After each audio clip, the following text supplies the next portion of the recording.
Hi, my name is Julia Belcher. I am a graphic designer here at Trinity. I'm also a part of the honors program here. Last year, my sister and I were asked to a podcast series for Women's History Month. We both talked about how there are important women today that are breaking the glass ceiling and leading by example for many young women in the world. We discussed both political leaders such as Ruth Bader Ginsburg and Alexandria Ocasio-Cortez. We also talked about how there are leaders in corporate America as well. I discussed many pieces of data and trends that I had researched that showcase men overwhelm leadership positions in America. While women and men enter the workforce at an equal amount, when it comes to higher up positions, there are way more men. I didn't find out until almost a year later that just talking about this topic on a podcast had led to controversy on Trinity's campus. While there are so many amazing women that are breaking down barriers, there's still a lot of work that needs to be done. When I first started my research, I came across many facts that showed the underrepresentation of women in leadership positions. Women are 50.8% of the U.S. population. They earn more than 57% of undergraduate degrees. While women hold almost 52% of all professional level jobs, American women lag substantially behind men in terms of their representation in leadership positions. In the legal profession, only 22.7% of partners are women. In medicine, they are only 16% of permanent medical school deans. In academia, they represent only 32% of full professors and 30% of college presidents. In the financial services industry, they are only 12.5% of chief financial officers in Fortune 500 companies. Women represent only 24% of members of Congress, 24% of the House, and 23% of the Senate. They hold only 28% of seats in state legislatures. They'll represent only 18% of governors and only 23% of the mayors of the 100 largest American cities. While many people create art for their own personal reason, I can tell you my reason for the pieces that I'm making now. I want it to be a call to action. I want my point to be very straightforward and be well understood. Art can be very ambiguous, and there are so many times where that works really well, but I want everyone who views my piece to know what it means. When I was researching for my projects, I came across a lot of data, and I mean a lot. At some points, I'm pretty sure I loved researching for the project more than I actually liked designing it. But that was because this was something that was so personal to me. As a woman, I have seen and experienced some level of either stereotyping or discrimination based on sex. But as I really got into this whole research process, I was shocked at how many leadership positions were very dominated by men. So first, I decided to create a set of infographics that showed different organizations and their population spread of men and women. I decided on a visual form for the infographics that I thought looked good, but also accomplished what I was trying to say. The process for the infographics was really straightforward after I developed a system. There was still a lot of research to do, but creating the infographics became pretty simple. Usually, I am not a math person, and calculating the area for the circles with the infographics kind of used more math than I liked. So I called my dad for help. He helped me, meaning he did most of it for me, by making an Excel spreadsheet, which you can see here, where I could insert total population of an organization and the total number of men and women, and it would tell me the diameter for the circles that I needed to draw on Illustrator. The biggest outer circle would be the total population, and there would be a circle for the men and one for the women. Each was a color that I had signed for the specific data. I started by researching environmental organizations. It was a natural starting point because I've always been really interested in the climate crisis and protecting the environment. From there, I became really interested in huge leadership roles, so I researched the U.S. cabinet positions and then the U.S. judicial system.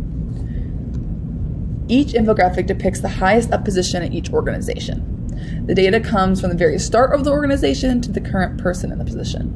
You can see that not one of these organizations had more women than men in their position. Never once in this process did I pick and choose what data that I wanted to present. In every collection of infographics, I created the demographics that I observed. In every single instance, there were more men than women in these leadership positions, and there was one single organization that had the same number of men and women. You can see it here on the very bottom of the Greenpeace directors.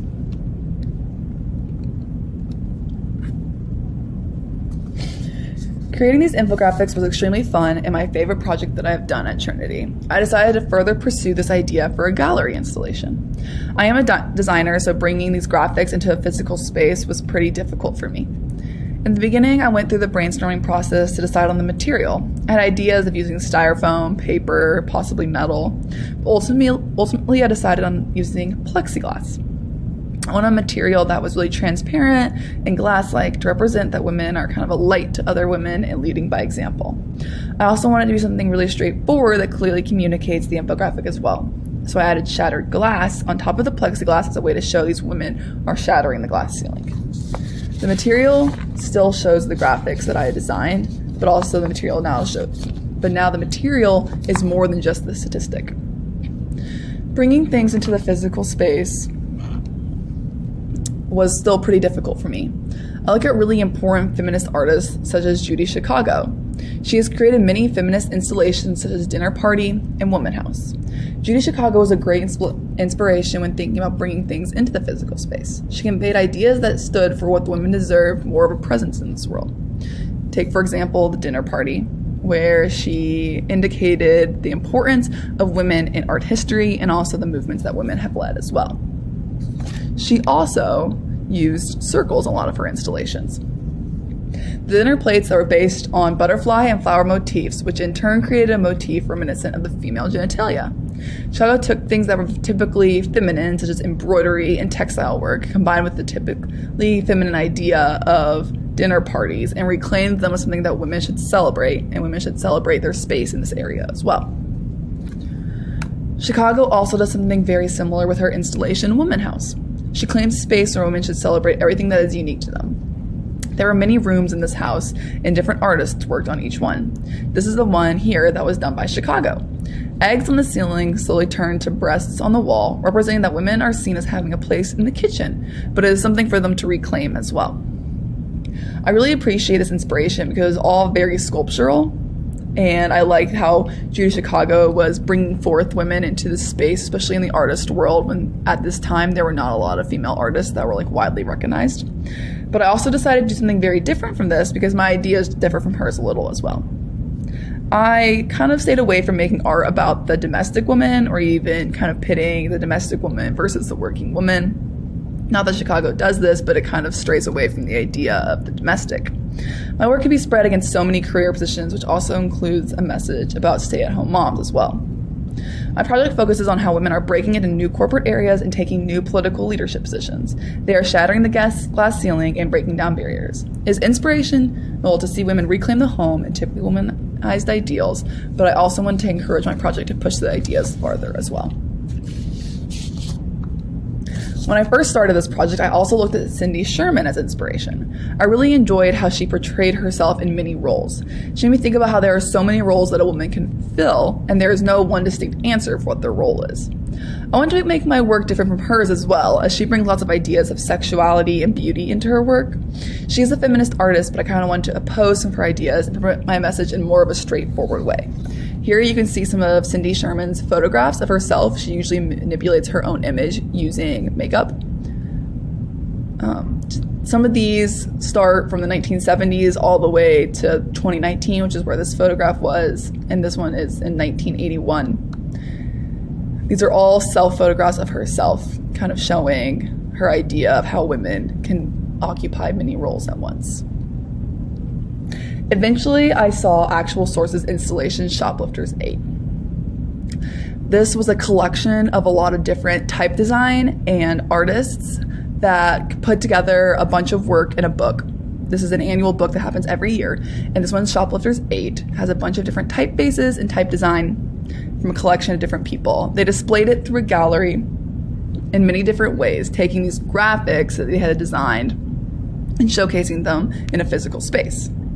They showed a flag with letters and a poster creating compositions from different type design, and I took this as an inspiration to keep the infographics that I really loved that were designed in a digital space and not change them a whole lot, but just creatively use them in an installation.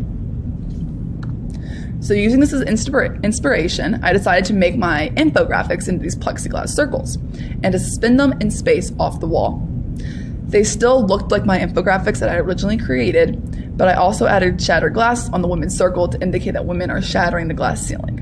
I wanted the circles hanging off the wall and in space, so I wanted them attention-grabbing, but I also wanted to seem like it invited the viewer to be part of the installation and incorporate them into the work. Each person could be a part of these statistics.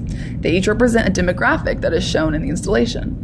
The plexiglass also hangs off a fishing line, so they rotate and spin a bit, another way of making the viewer pay attention. I also really had to work through how I wanted these installed. I thought about hanging them in a line, but hanging them in a grid really made them seem less linear to me and less like a timeline. So like this, a grid also allowed for the graphics to be way larger, which I think is important to show the significance of the issue that I was representing. So each circle was able to take up more space on the wall. For my installation, I also wanted to incorporate how women face adversity every day. There are many quotes from men in politics and leadership positions that are sexist. For example, I found that just last month, South African King declared the country is not ready for a female leader, saying the country's problems with overwhelmed leaders who are men, how much more for women, to amusement of male bystanders. I also read that Nigerian president dismissed his wife's political acumen after she criticized his leadership in October, saying that she belongs to the kitchen and my living room. While these quotes directly pertain to the message of my installation and give more meaning to the visuals, I also thought that my work needed more materiality. The paint in the canvas adds something as well. I incorporated these quotes by painting them on canvas. I really liked the hand-painted quality of the words in the thick black paint. I also wanted to make sure to communicate that while I liked the infographics, I wanted there to be more of a personal element to communicate the issue is very personal to me. So where can you see these patterns today? I mean to inspire both men and women to think critically about the world around them. Is it true for jobs that you have worked before? Why are there not many women in leadership positions? How can we strive to fix this? Is it intimidating for a woman to be empowered? I have talked to a couple women who occupy leadership positions, and in many cases it becomes extremely difficult. Hopefully this can work to bring some inspiration to the people who are able to view it.